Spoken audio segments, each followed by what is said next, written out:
Thank you, Sumi, for joining us today on Let's Talk Business series by RealtyNXT. Hi, Kritika. Thank you so much for having me. It's finally great to meet you after a long haul. Yeah. So, Sumi, before we get into the projects that are going on, and I'm sure our audience would like to know, what is the core activities and services that Ashton Gray Investment specializes in, and what sets your company apart from others in this industry? Before I start about Ashen Gray Investments, it's an Indian arm of a parent company, which is Ashton Gray Development, which is located in Houston, Texas. So let me start from there because then it wouldn't really do justice to Ashen Gray Investments. So Ashen Gray Development, we have been in Houston, Texas for 13 years. And we are a real estate and development firm, and we also have in-house construction team and investments. We play in all asset classes. We started with flipping homes, and we moved on to luxury spec homes, and we did a lot of retail. We do a lot of multifamily, and now land development is our specialty, if I might take the liberty to say so. Having said that, now we decided to start an Indian arm, Ashen Gray Investments, because when we wanted to invest our own funds, we started living in India a lot more than we used to the past 3-4 years because of a lot of personal reasons. Once we started doing that, we wanted to invest our own funds in India.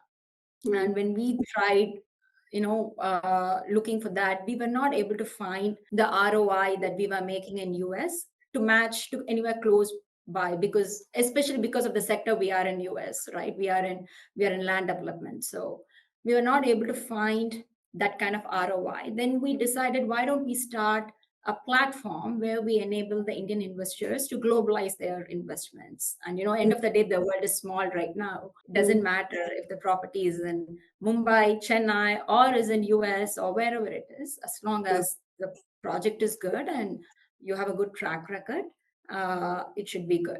So that is how Ashen Gray Investment started. And what we do in Ashen Gray Investment is we get the funds, and then we invest in our own projects in US, which are real estate projects. Which, if you see the first few projects that we did in India, it is across all asset classes. The first one was a retail center, which we also got fully funded, and we exited the investors too, in fact, earlier than we promised. And the second one was a townhome project. And the third one was a land acquisition project. So we have projects across board in all asset classes. So that's what we do. So, what would you say that makes the company stand apart from the existing competitors? Because I'll be sure that in US market also you'll be facing huge competition in comparison to Indian market, right? Yeah. So if you let me speak about India first, because when we talk about our competitors in India, rightfully so, I don't think we have any competitors per se, because we are one of the first players who are doing this, where we legally pull in the funds and do it as a company, invest in our own projects in India. There might be companies which pool in funds and distribute it in other portfolios. But per se in real estate and development, I would say we are the first ones. And in US also, being land development, it's a very niche, product, because in land development, there's a very high barrier to entry in that specific field. And you need a lot of technical expertise and financial background to play along those lines.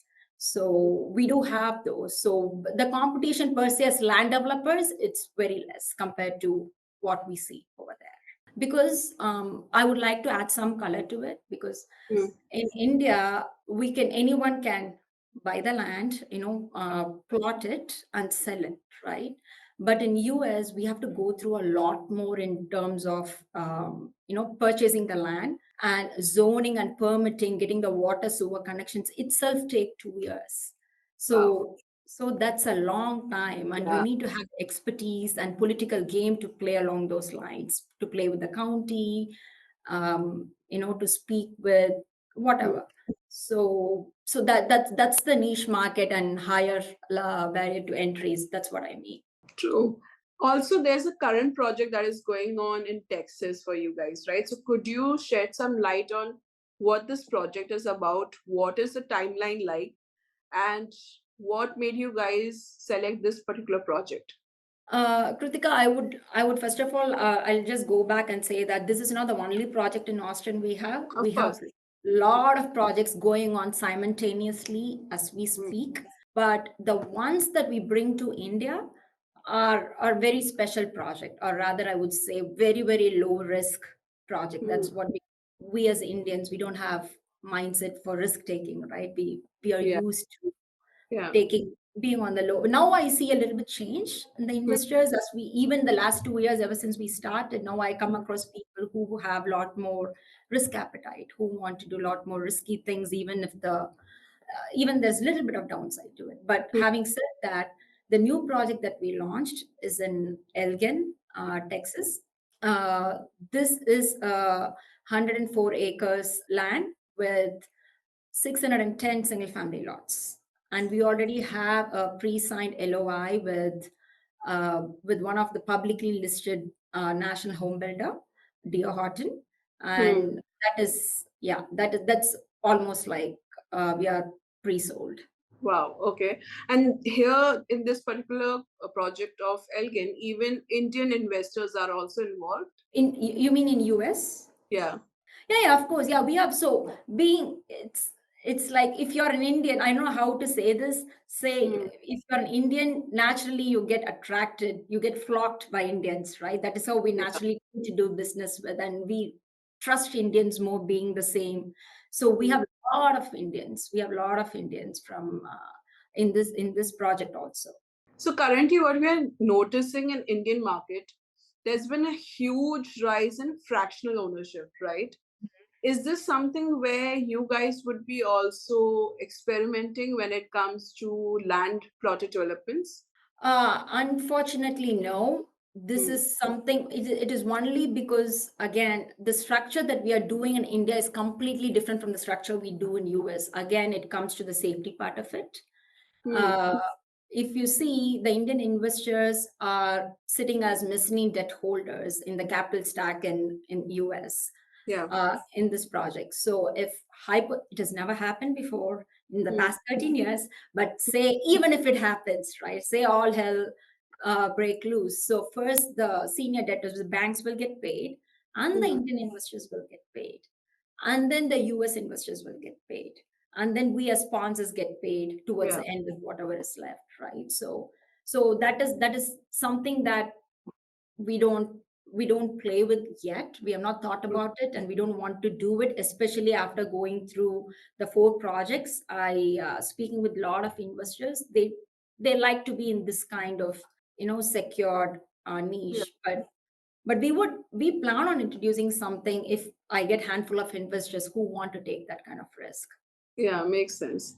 Also, with the current, economic slowdown in US, with the high bank interest rates, how does your company ensures the security of investment and promised returns? If you actually look at our underwriting, we always do our projections based on really high interest rates. Having said that, the Feds have already mentioned or said, went out on media and said that they are done hiking the interest rates. In fact, they are going to start cutting back on the rates. But Okay. having said that, we are especially this Elgin also, we have done with the high interest rate projections. Hmm. So I don't think it will really make a difference. Okay.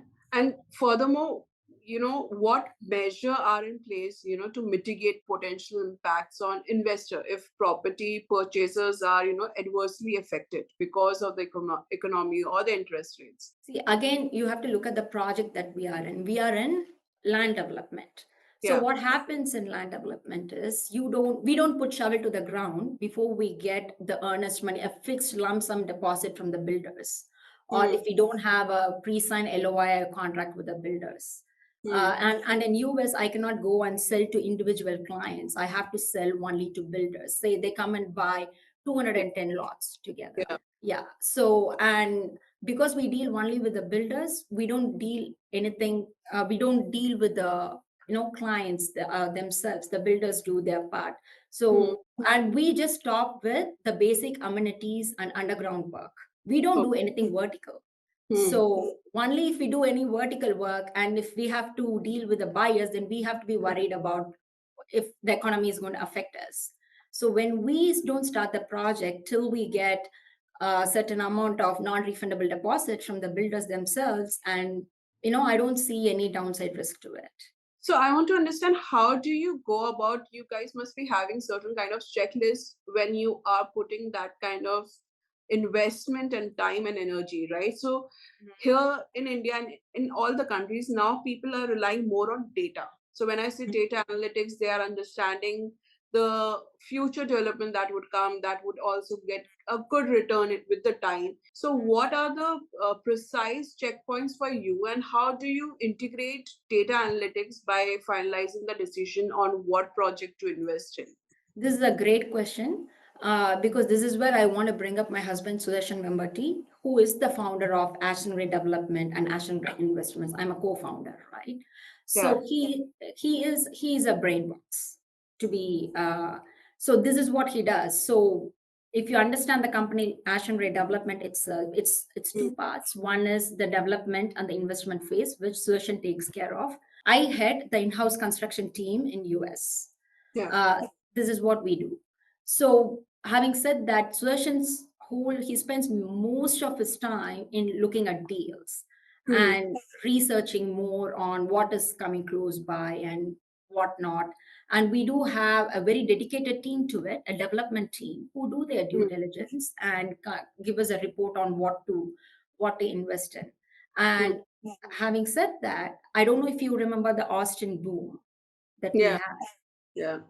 In Austin, Texas, we had the companies like Tesla and Samsung move from California to Austin, and there was a huge boom. And if I remember correctly, Sudarshan went about and bought close to 2,000 to 3,000 acres of land in Austin. And I was like, why are we even doing it? Why are you buying this many acres? Because he is he's very analytical and he is very smart when it comes to investments, and that's why we have not lost anything over the 13 years. He knows how to take risks, right? So I said, why would he go ahead and buy all these kind of such huge acreages of land? And his point was, I have data of all these companies going to move, just wait for the news. And I see the news, right? So data does play a pivotal role, right, in your future investment. That is huge. You need to know what you're investing in and what's coming close by. And is it coming under mud district, or do you have to do ETJ mud? So there's a lot of questions have to be answered.